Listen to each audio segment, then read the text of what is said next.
Despite solo maining a character that is considered the 9th best on the latest Melee tier list, Axe has been able to make Pikachu look much more viable than this rank would suggest. But unlike other characters that fall near Pikachu in the tier list like Samus, Ice Climbers, and Captain Falcon, Pikachu has been virtually unrepresented at the top level of play. Why this has been happening has a lot to do with a combination of these players' skill levels and the limitations brought about by the character. But this doesn't mean that other notable or up-and-coming Pikachu mains don't exist. So with this video, we're going to highlight a handful of the most notable Pikachu mains so you can have a better understanding of where all the Pikachus are. Starting off, there's actually only been one other player who solo mained Pikachu who was able to make it on the top 100 rankings. Pikachus from South Haven, Mississippi. He appeared at 76th on the rankings in both 2013 and 2014. His most notable run from 2013 was at the Big House 3, where he took out Scar, Kalamazoo, and Kells, and lost to Nintendude and SFAT on his way to tie for 9th place with Kage and Scar. He didn't stay true to Pikachu throughout the entire tournament, however, as he went Falco for both Kells and SFAT, which leads me to believe that he didn't like playing Pikachu against Fox. As for the rest of 2013, he went to 2 larger events, EVO and Tipped Off 9, and didn't take any big wins, but took respectable losses to Ice and Red at EVO and PPMD and Drug Fox at Tipped Off. Chad wasn't able to reach the same peaks in 2014, but he did have a good enough run at CEO to keep his same rank from last year, with him winning against Wizrope and Gatsu and only dropping sets to Mewtwo King and Chew. And sadly, that's about where the story ends for Pikachus. He retired from Melee in 2014 and made a brief resurgence by going to a few locals in early 2017, all but permanently leaving the mantle of the second best Pikachu in Melee up for one of the newcomers to claim.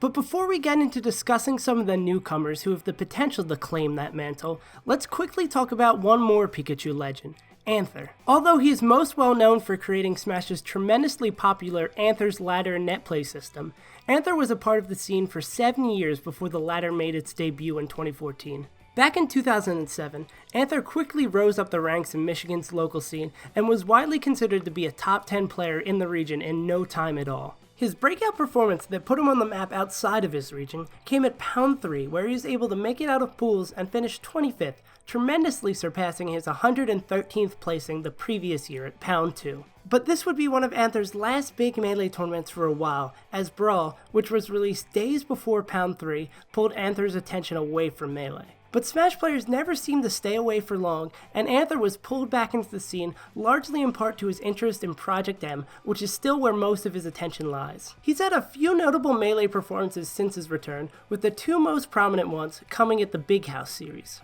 At the Big House 6, Anther became the first Pikachu main to outplace Axe at a major with his 49th placing, and at the Big House 7, Anther knocked the Moon into losers at an event full of upsets. And despite Melee being somewhat of an afterthought for Anther, he's still currently ranked as 10th on the Michigan Power Rankings, albeit with only 8 sets recorded in this current PR season. So although Anther could very realistically be the one to carry on Pikachus' title, his split focus has left the door open for one of the many up-and-coming Pikachu players to take up that title. And one of these up-and-comers who is looking to claim that second place spot for himself is OKP. OKP is currently ranked number 1 on the latest Utah PR and has been on the rankings since it was revived back in April of 2017. He only started attending tournaments in 2016 and originally started as a Sheik main, but after bouncing around between a handful of combination of dual mains, he landed on Pikachu and Peach and has stuck with it since. And when Utah got its first major event in the form of GTX,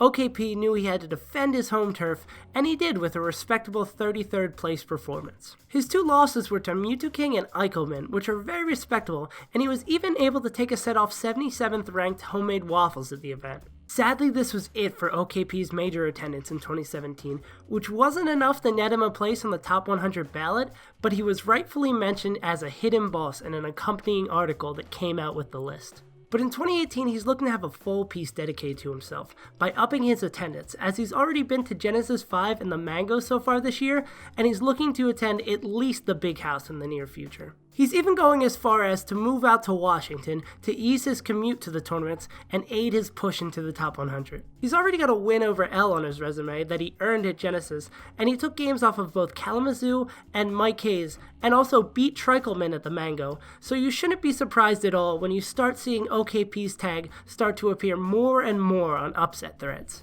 For those who keep a close eye on the scene, Clash's name should be familiar to them, as he knocked the Shizwiz into losers recently at Genesis 5. This one was probably the first time many have heard of Clash, but he's actually been a part of the scene since 2006 and has been entering tournaments since 2010. He'd only been a casual competitor until around 2014 when he moved in with a friend who was also serious about the game, which helped push him to getting better. And getting better he has. Over the years, he's taken sets off of Melee's household names like Homemade Waffles and Bizarro Flame at SoCal Locals, and he's had close sets with top 30 players like Westballs, Lucky, and Mike Hayes. What's most notable about Clash is his unpredictable and entertaining to watch playstyle. Clash knows going into the game that most players aren't too familiar with the matchup, and he uses that to his advantage, but he likes to take it one step further. This unpredictability is supplemented even further by his heavy use of risky edge cancels that make Clash such an entertaining player to watch. If you're looking to see this unrelenting force of unpredictability in action, make sure to mark off Smash and Splash and EVO on your calendars, and pay close attention to the early pool matches to see some more upsets from Clash. Kimchi is fairly new to the game, like a lot of these Pikachu mains are, as he only started playing at the end of 2015 when he and his brother found their old copy of the game and fell down the rabbit hole of watching tech skill videos and the Smash Bros documentary. He was a Falco main up until summer of 2017, but he began to get frustrated with the fact that he was just on the cusp of making it onto the Tennessee Melee PR, but just couldn't make that final leap. Kimchi was able to find that extra push that he needed with Pikachu, who allowed him to debut on the PR at 7. Being such a new player, Kimchi has not had much time to make a splash on the national or regional level quite yet, as he's still climbing up his way on the ladder in Tennessee through consistent local attendance and net play grinding. His best performance so far in his career came in February of 2018 at EtsuCon, where he placed 13th, going 5-2 and taking a set off Smash Bob SquarePants, South Carolina's second best player. Kimchi's playstyle focuses on dash dancing until he's able to find an opening that he's able to take advantage of with his strong punish game. Beyond dash dancing, he likes to try to force opponents into shield and neutral through the use of down tilt and tomahawking to be able to get grabs which he's able to convert into lengthy punishes. As for where you should be looking out for Kimchi, he's planning on attending as many larger events as he can, starting in June 2018 with Smashville 7, so at the very least, be looking out for him there.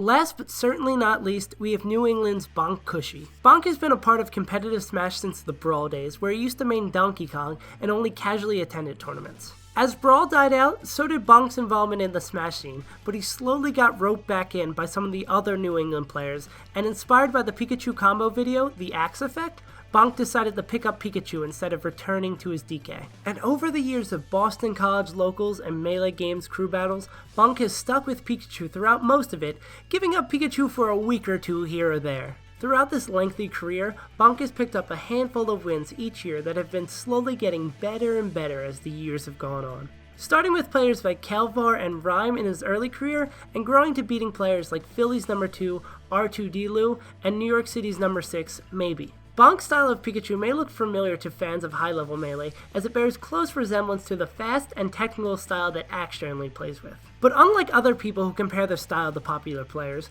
Bonk has quantifiable proof of his likeness, as two players who he's grinded the matchup with, R2D-Lu and Mafia, both have been able to take sets off Axe. If you're itching to see Bonk in action at a larger event, you're most likely going to have to wait till Big House 8 or Shine to check him out. But if you want to see his Pika on a smaller stage, check out the Tuesday night local Balance Patch. And yeah, that's about it for this video. If this video's got you interested in playing Pikachu in Melee or the metagame that surrounds it, there's actually a link down below to the Pikachu Discord. That's where a lot of these guys hang out, and they'll be able to give you tips and kind of make you better as a Pikachu main, and just kind of like generally hang out and be great guys. I got to talk to all of them through the process of making this video, and they're all super wonderful people who gave me a ton of information to work with. All their links, because I can't like individually call it every person, it would probably get messy at this point, are down in the description below in some sort of jumbled mess with all of my links as well. But check these guys out if they have any interest to you. They usually tweet out when they're going to tournaments and stuff like that. And like I said, they're all really cool people, so you should go follow them. Also, in this little outro thing, I want to give a thanks to all my Patreons now that I hit the goal that I'm going to be streaming every single week. So follow me at SaveAsUntitled. Well, not at SaveAsUntitled, that's me on Twitter. But follow me over on Twitch. I'm also SaveAsUntitled there. I'll be doing a stream every week, usually talking about like the tournaments coming up, maybe playing a little bit of net play, just mainly hanging out for an hour or two, talking to you guys and see what interests you. Like last week, I talked about people's complaints with my list and kind of went back and forth with people about it. It was a whole lot of fun. But I want to particularly thank Nick Fade, Nathan Simon, Daniel Gilbert, Blair Alexander, and Grant Mercer for being my Patreons. You guys are the best. I never thought I'd reach this goal. And also, for you people, non-Patreons and Patrons that are interested, I need a new monetary goal to reach to have something else. So something that you think would be interesting, like me streaming every week, some sort of reward that you guys would think would be cool, hit me up at it in the comments over on Patreon, on Twitter, wherever you think, if you have any idea for something interesting that maybe would drive you to be like, oh yeah, I guess if you're going to do that, I guess I'll be a Patreon. But I think that's about it. I want to remind you guys, Pikachu Discord, go check that out if you have any interest in playing Pikachu in Melee or just want to talk to some really cool Pikachu mains. Check out all the players' links in the description. And that's about it. I've been SaveAsUntitled. I hope you guys enjoyed this different Rising Player Spotlight kind of video, and I will see you guys next time.